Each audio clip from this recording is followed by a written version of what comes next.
Welcome back to विव study. मेरा नाम है संतोष कुमार। आइए आज हम देखते हैं security analysis and investment management का unit 3 topic 4।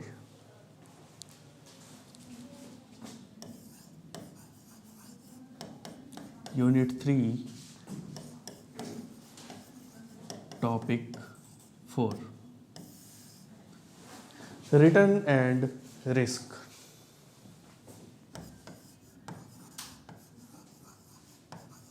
Return and risk. Okay, सबसे पहले देख लेते हैं व्हाट इज रिटर्न। रिटर्न क्या है? रिटर्न एक इन्वेस्टमेंट, जब भी कोई व्यक्ति इन्वेस्टमेंट करता है तो उसके बदले में उसे मिलता है रिवॉर्ड्स या प्रॉफिट। उसी को हम क्या कहते हैं? रिटर्न कहते हैं। उसी को हम क्या कहते हैं? रिटर्न कहते हैं। ओके, टू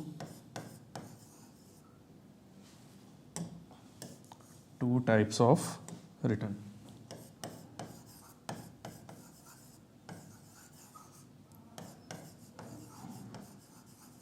रिटर्न के दो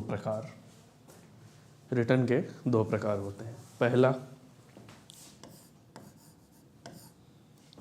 करंट इनकम।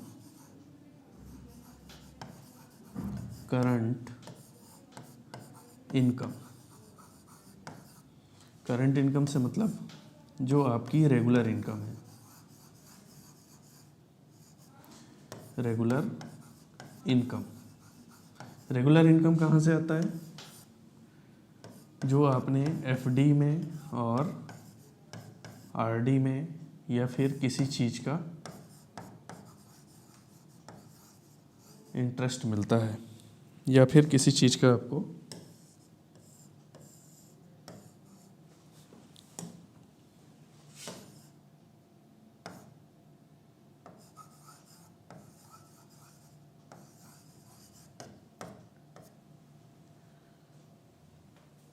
किसी चीज़ का आपको इंटरेस्ट मिलता है। ठीक है, ये एक इनकम हो गई। दूसरी इनकम देखते हैं, कैपिटल एप्रिसिएशन।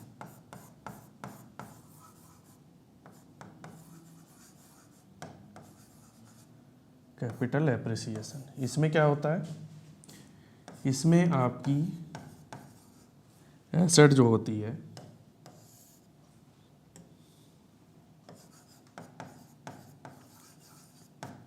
एसेट का जो प्राइस है वो हाई और लो होते रहता है। तो ये था रिटर्न के 2 टाइप्स। ओके, अब देख लेते हैं risk. What is risk? Risk क्या होता है? रिस्क मतलब होता है एक ही चीज, लॉसिंग ऑफ मनी, पैसे को खोना। किसी भी प्रकार से, किसी भी रूप में पैसे को खोना मतलब रिस्क है। ओके, इसके भी 2 टाइप्स हैं, वो भी देख लेते हैं।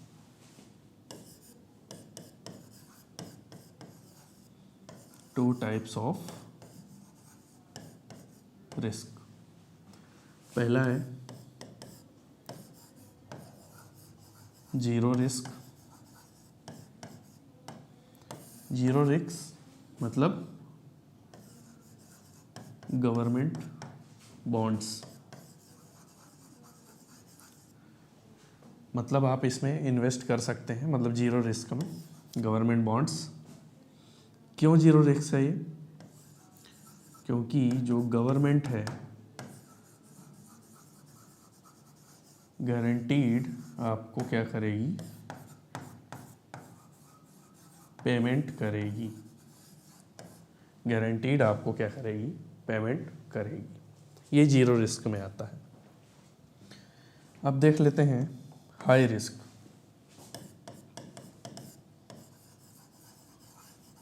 हाई रिस्क, हाई रिस्क किस में आते हैं, जैसे कि स्टॉक हो गया और बॉन्ड्स हो गया। इसमें जो होते हैं प्राइस, वो क्या होता रहता है, हाई होता रहता है और लो भी होता रहता है। तो ये था हमारा 2 टाइप्स ऑफ रिस्क। ठीक है, ये टॉपिक हमारा यहाँ पर ख़त्म होता है। अब अगला टॉपिक देखते हैं, टॉपिक 5। टॉपिक 5 क्या है, listing of security. Listing of securities. Listing क्या होता है, व्हाट इज लिस्टिंग। सिक्योरिटीज़ का तो हमें पता है, सिक्योरिटीज़ जो होती है हमारी एसेट होती है, जहाँ हम इन्वेस्ट करते हैं, जो हमको मिलता है। ठीक है, व्हाट इज लिस्टिंग। लिस्टिंग का मतलब होता है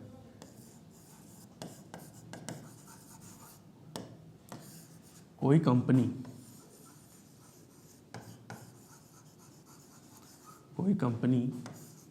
जिसके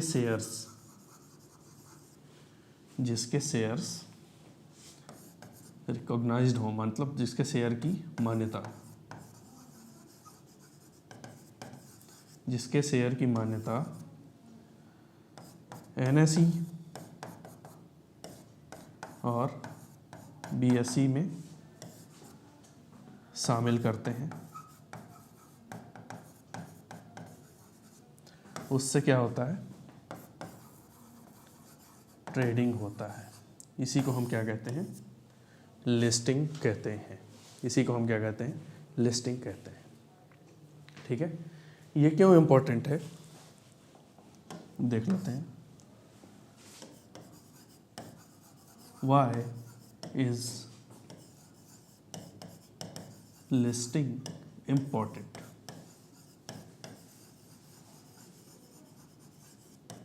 Why is listing important? Listing क्यों इम्पोर्टेंट है। पहला, लिक्विडिटी।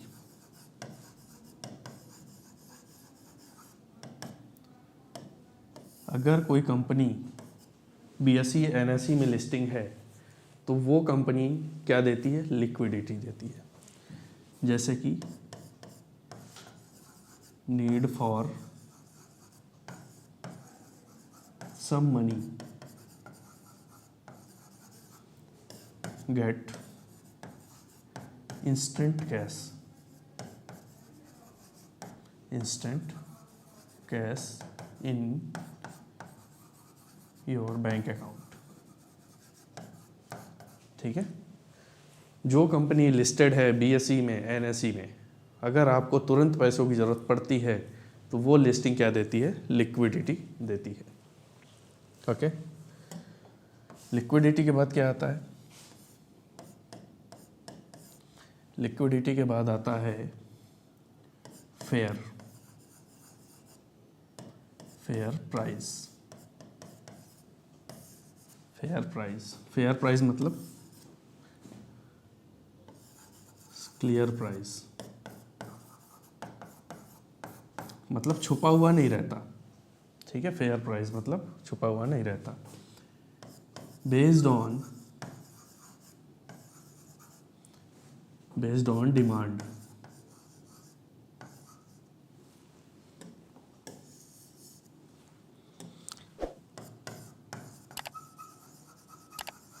Demand and supply.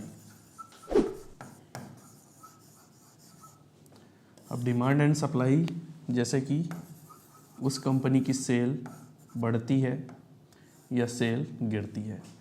जो प्राइस निकल के आता है, जो प्राइस निकल के आता है वो किसको दिखता है? पब्लिक को दिखता है। ठीक है, तो यहाँ पर क्या रहता है? फेयर प्राइस रहता है। ओके, चलिए आगे चलते हैं।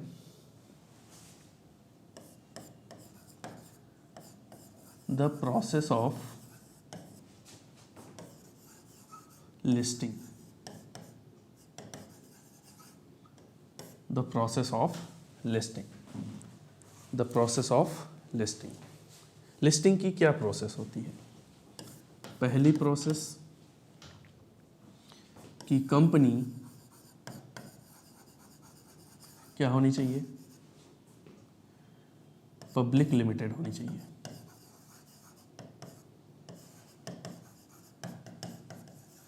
पब्लिक लिमिटेड होनी चाहिए, तभी वो कंपनी बीएसई में, एनएसई में लिस्टिंग हो पाएगी। दूसरा, ऑल कैटेगरी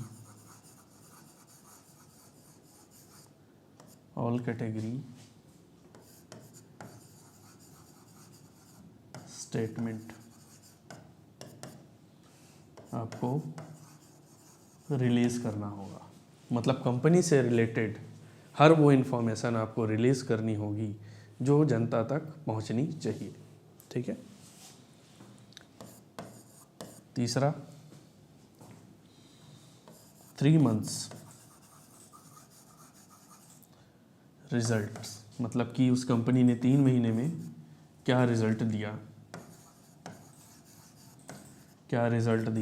ठीक है, उसका क्लियर रिपोर्ट देना चाहिए। इसी के साथ साथ बीएसई, एनएसई के साथ लिस्टिंग एग्रीमेंट साइन होने चाहिए, तभी वो कंपनी बीएसई एनएसई में लिस्टिंग हो सकता है। ओके, इसका एग्जांपल देख लेते हैं।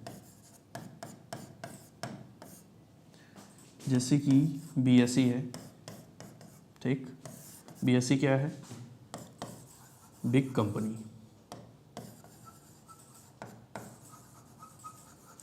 बीएसई क्या है?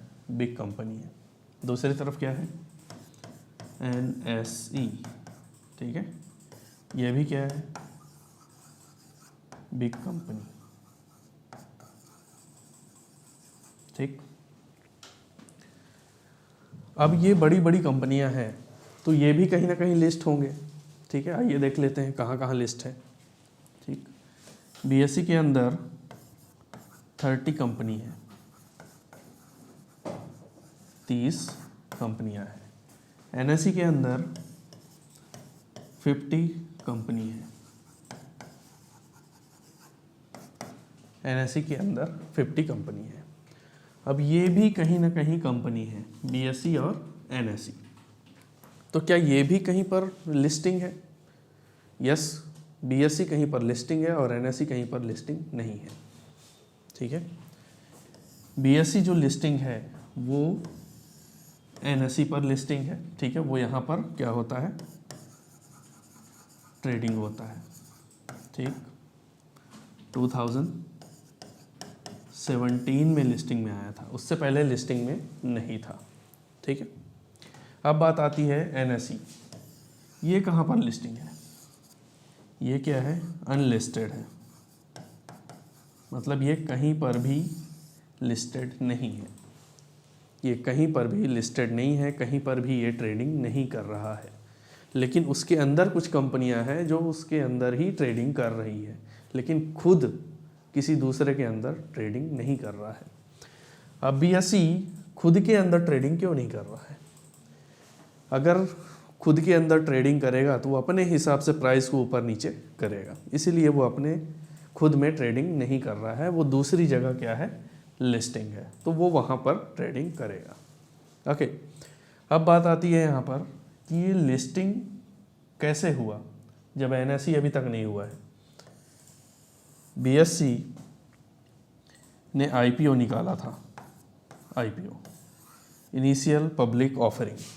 जब कोई कंपनी अपने एक्सपेंसेस को मैनेज नहीं कर पाती है तो अपने शेयर्स किसको देती है, पब्लिक को देती है खरीदने के लिए। ठीक है, आप खरीदिए, आपका पैसा मुझे मिलेगा, मैं अपनी कंपनी की ग्रोथ को लेके जाऊंगा। ठीक है, जब आप IPO निकालते हैं तो आप लिस्टिंग हो जाते हैं।